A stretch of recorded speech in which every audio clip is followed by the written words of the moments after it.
Hello दोस्तों, आज हम बात करेंगे म्यूचुअल फंड वर्सेस स्टॉक्स। तो शेयर मार्केट आपके लिए अच्छा है या म्यूचुअल फंड अच्छा है, इसके बारे में हम देखते हैं। अब हम देखेंगे म्यूचुअल फंड में किस तरीके से इन्वेस्ट आपका पैसा होता है। आप यहाँ पे देख पा रहे हैं, मैं एक समरी आपको दिखाने की कोशिश करूँगा कि आपका किस तरीके से वो पैसा आपका इन्वेस्ट होता है। आप यहाँ पे देख रहे हैं इन्वेस्टमेंट एनालिसिस, यहाँ पे आ रहा है, हम इसका एनालाइज कर रहे हैं। आप इसको देखते हैं, आपका ये पोर्टफोलियो है, सब नेचर वाइज यहाँ पे दिखा रहा है कि आपका पैसा किस किस सेक्टर में इन्वेस्ट हो रहा है, किस किस flexi cap, large cap, small cap, sector fund, large cap हो गया, Contra fund, value fund, mid cap fund और ELSS फंड। ये पूरा की पूरा पोर्टफोलियो आपके म्यूचुअल फंड के अंदर आता है। अब हम नीचे डिटेल में अब चेक करेंगे। आप यहाँ पे देख पा रहे हैं, यहाँ पे आप देखेंगे, अब ये देखेंगे, ये आपको दिखाई दे रहा है, ये सारे फ्लेक्सी कैप, स्मॉल कैप, ये सारा आपको दिख रहा है। इसी को हम आगे देखेंगे डिटेल्स में। आप यहाँ पे देख पा रहे हैं, मैं आपको कोशिश करूँगा, आपको इस तरीके से यहाँ पे दिखेगा कि यहाँ पे बैंक है, प्राइवेट सेक्टर आपको यहाँ पे दिखेगा, आपको बैंक दिखेगा। उसके बाद आपको ऑटो एंड एसेसरीज का आएगा, आपको IT सेक्टर आएगा। आप यहाँ पे देख रहे हैं कंज्यूमर ड्यूरेबल प्रोडक्ट भी है, यहाँ पे हेल्थ केयर भी है, आप NBFC है आपका, और यहाँ पे ऑयल एंड गैस का भी है, सर्विस सेक्टर का भी है आपको, यहाँ इंजीनियरिंग एंड कैपिटल गुड्स भी, इंफ्रास्ट्रक्चर है। इसके अलावा आप देखेंगे पब्लिक सेक्टर बैंक भी है, केमिकल भी है, आप सीमेंट भी है और मेटल भी है। आप टेलीकॉम सेक्टर, यूटिलिटी बिल, आप real estate, textile, manufacturing, retail और भी आगे देखेंगे तो यहाँ पे आपको ये सारे सेक्टर, डाइवर्सिफाई, मिसलेनियस, ये आपको इस तरफ दिखेगा। तो ये आपको क्या है कि ये सारा जो पैसा आपका है वो इन्वेस्ट हो रहा है। अब किस रेशियो में हो रहा है, अब इसी के सामने हम यहाँ पे देखेंगे। यहाँ पे आप देख पा रहे हैं, मैं आपको स्क्रीन को थोड़ा सा छोटा करके दिखाने की कोशिश करूँगा। आप यहाँ पे देखेंगे, मैं एक एग्जांपल से आपसे समझाने की कोशिश करूँगा। आप यदि 1000 रुपये आप इन्वेस्ट करते हैं तो उसमें से 18% यानी कि 180 रुपये आपका बैंकिंग सेक्टर में जा रहा है।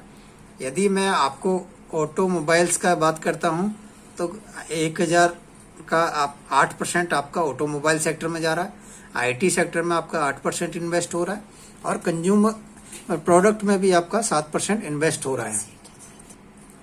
तो इस तरीके से आपका पैसा हर सेक्टर में, वही आपका 1000 रुपीज नंबर ऑफ कंपनीज और सेक्टर्स में आपका इन्वेस्ट होता है। यहाँ पे आप देख रहे हैं, ये टोटल आप देखेंगे 2%, 1%, तो आप ये आपका म्यूचुअल फंड हो गया। तो म्यूचुअल फंड एक आपका एज कंपेरेटिव हम देखते हैं तो स्टॉक मार्केट, शेयर मार्केट से बेटर इन्वेस्टमेंट पैटर्न रहता है, आपको लो रिस्क और हाई रिटर्न का पैटर्न होता है। अब हम बात करेंगे शेयर मार्केट की, स्टॉक्स में। आप लॉन्ग टर्म के साथ में चलना चाहते हैं तो आप इस म्यूचुअल फंड के वे को चुन सकते हैं। आपको और शॉर्ट में आपको जल्दी पैसा कमाना है तो आप स्टॉक मार्केट में आप इन्वेस्ट कर सकते हैं, वो आप ऑन रिस्क होगा। आप यहाँ देखेंगे, आप यदि 1000 रुपीज को इसमें लगा रहे हैं तो हम यहाँ देखेंगे कि यदि वही 1000 आप शेयर में लगाना चाहते हैं तो क्या लगा सकते हैं, देखते हैं हम उसके बारे में। अब हम एक एग्जांपल लेते हैं, यदि आपको वही 1000 रुपये आपको शेयर मार्केट में करना होता तो जैसे कि हमने यहाँ एक एग्जांपल दिया है, DLF, आप नाम तो सुना ही होगा। तो DLF शेयर आपका रियल इस्टेट की एक कंपनी है। तो DLF लिमिटेड का यदि हम शेयर लेना चाहते हैं तो 474 का आज का मार्केट वैल्यू है। तो आप 1000 रुपये में मात्र 2 शेयर ही आप खरीद पाओगे। तो एक दूसरा, अब हाई रिस्क हो गया क्योंकि ये सेक्टर मूव करेगा तभी आपका पैसा मूव करेगा, अदरवाइज आपका पैसा मूव नहीं करेगा। आप यहाँ पे इसका रिटर्न पैटर्न भी देख सकते हैं कि ये ग्राफ देख रहे हैं। आपने यहाँ पे यदि अगस्त में स्टार्टिंग में लिया होता तो आज आपका लॉस में जा रहा है। यदि मैं 1 मंथ का भी इसका देखता हूँ तो आपने एक यहाँ पे आपको 500 से जाके फिर नीचे आ गया। तो ये पैटर्न आपको शेयर मार्केट में दिखेगा। आप लॉन्ग टर्म में यहाँ पे देखेंगे तो 6 मंथ का तो दिखेगा कि आपका गेन हुआ है। लेकिन आप इसमें कितना यूनिट्स ले सकते हैं। एक शेयर आप 2 शेयर खरीद सकते हो उतने में, लेकिन वही तो आप ये ग्राफ देख रहे हैं, ये रिस्की ग्राफ दिख रहा है आपको, तो यहाँ पे आपका बहुत वॉलेटाइल होता है। तो आप देखेंगे यहाँ पे मैंने एक रिलायंस का एग्जांपल लिया। रिलायंस इंडस्ट्री एक बड़ा नाम है, सब जानते हैं।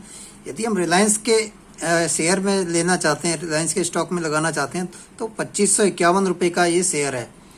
तो क्या हम 1000 रुपये को 2500 रुपये का शेयर खरीद सकते हैं? आधा शेयर तो आता नहीं है। तो यहाँ पे आपको पूरा शेयर ही लेना पड़ेगा, तो आपको बजट अपना बढ़ाना पड़ेगा।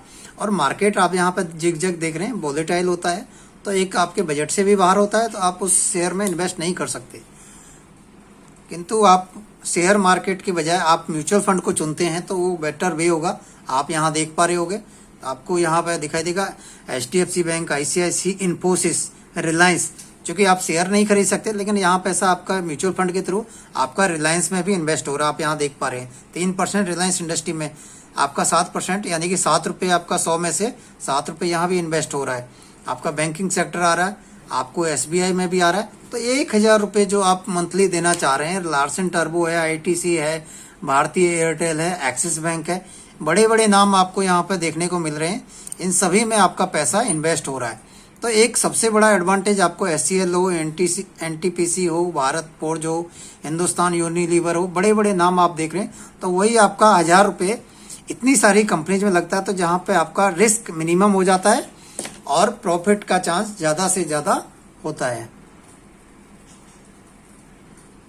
अब हम आते हैं फाइनल स्टेज पर, आपके लिए क्या चीज़ अच्छी है, तो ये आप डिसाइड करिएगा। मेरा सजेशन तो ये रहेगा कि आप शॉर्टकट में जाते हैं तो आप शेयर मार्केट में जा सकते हैं। शॉर्टकट में आप पैसा कमाना चाहते हैं, लेकिन आप रिलैक्स बिना एक्सपर्टाइज के करना चाहते हैं, तो आपके लिए म्यूचुअल फंड सबसे अच्छा है।